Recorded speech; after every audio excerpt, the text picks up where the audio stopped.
President Donald Trump posted strong messages online. He said things that surprised many people around the world. Trump talked about Iran. He told Iran to stop fighting and give up. He used the words, unconditional surrender, which means Iran must stop without asking for anything. He also spoke about Iran's top leader, Ayatollah Ali Khamenei. Trump said the U.S. knows where the leader is. He said the U.S. won't attack him, at least not now. This made people think an attack could still happen later. These messages came during a dangerous time. Israel and Iran were already fighting. Israel was bombing Iran, and Iran was sending missiles and drones back. People in both countries were suffering.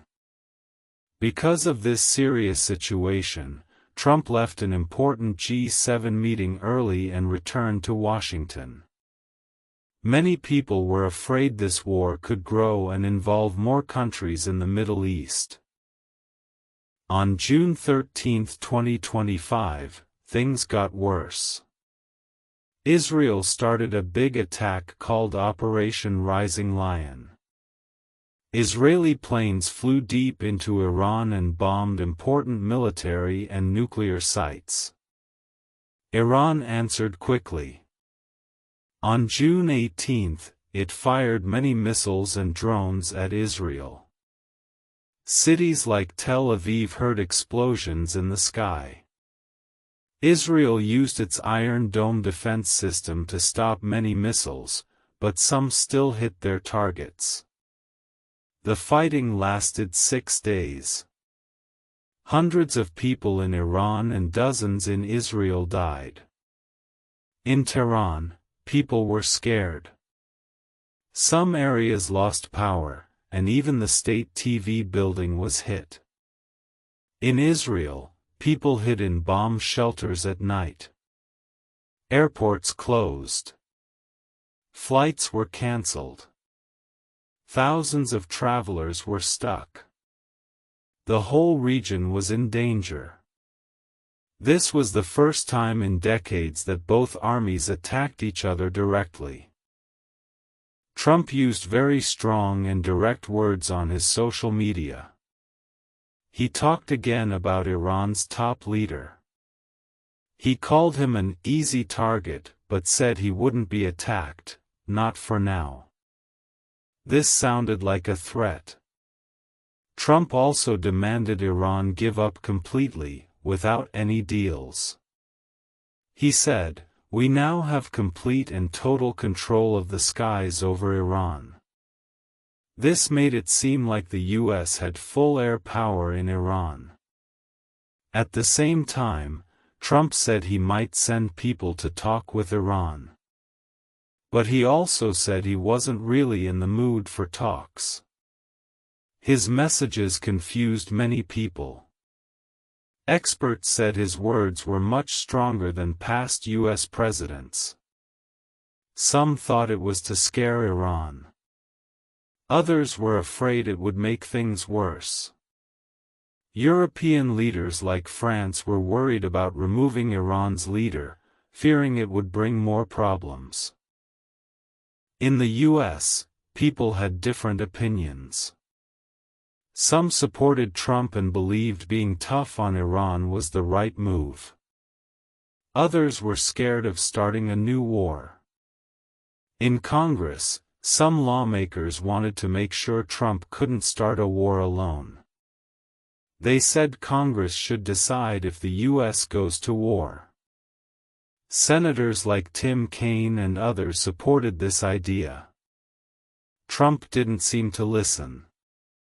He met with his security team and talked about what to do next.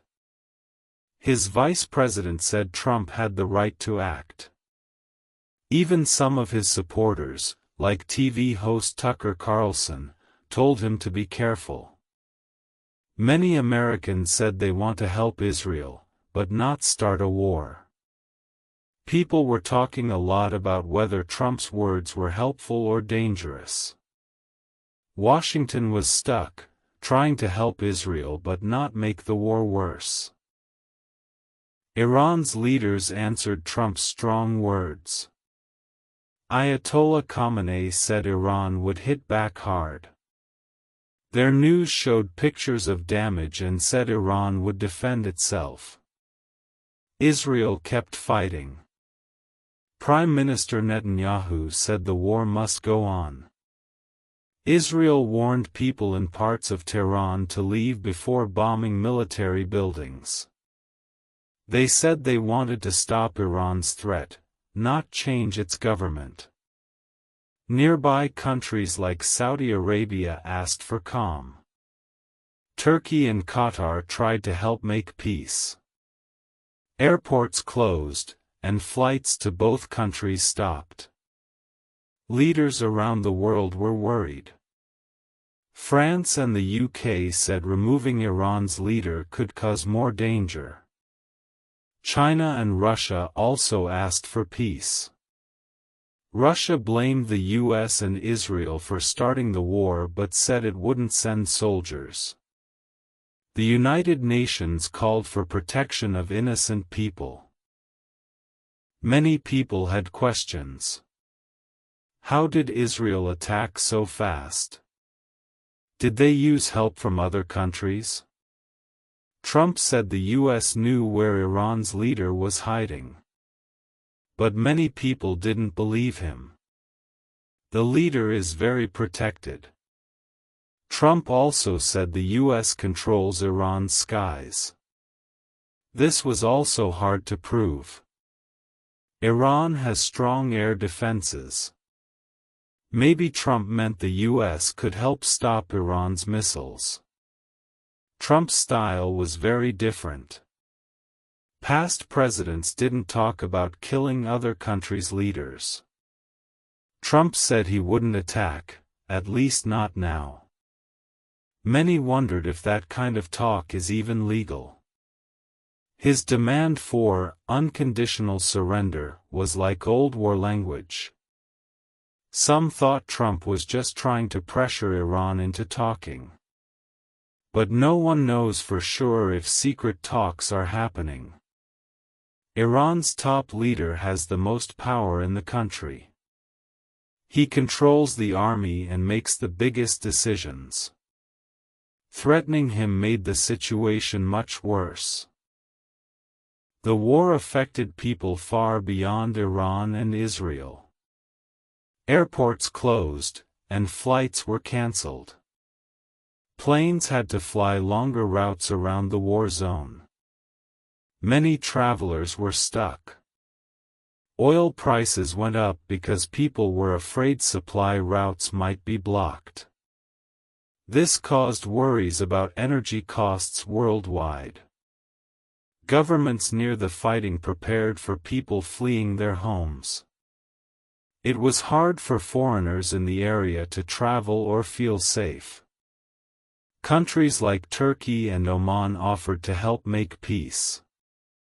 The United Nations said the war was very serious.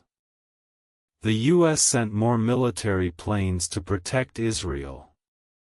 Countries near Iran and Israel put their defenses on high alert.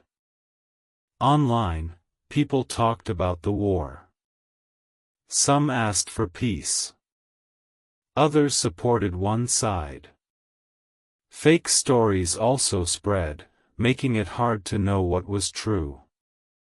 This war became the world's top story. Other important news was pushed aside.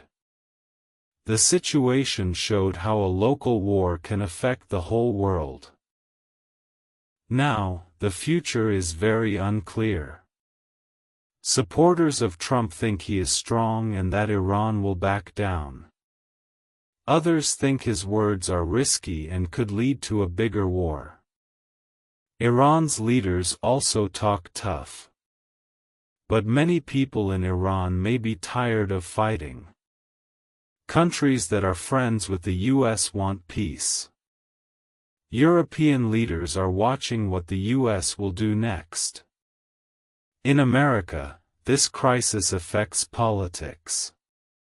Some think the US should help Israel more. Others think the US should stay out. There is a lot of news, some true, some false. People need to check facts carefully. Some experts think the fighting may slow down soon. Others warn that if a mistake happens, like hitting the wrong target, it could start a bigger war. This conflict is important for the Middle East and the whole world. It affects oil, travel, and global peace. The future depends on the decisions leaders make now. What do you think leaders should do to make the world safer? If you learned something today, don't forget to like, comment, and subscribe. Your support helps us make more stories for you. Take care and see you next time.